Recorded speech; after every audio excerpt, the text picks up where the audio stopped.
It's so degrading naman. Hair follicle test nyo ako. It's so degrading naman. Ano? Degrading? Indignity? My God! Indignity talaga yun kung adik ka. Diba? Kung adik ako, and the president should lead the way. Na sabihin niyang, drugs is bad for you. Stop drugs. Lahat ng government officials, lahat sa national agencies at sa LGUs magpa-drug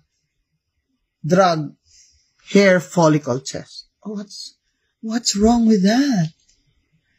What's so undignified about that? Di ba, mga akla? Ano bang nakakaano dyan? Ay, it's so degrading naman. Hair follicle test nyo ako. It's so degrading naman. Ano?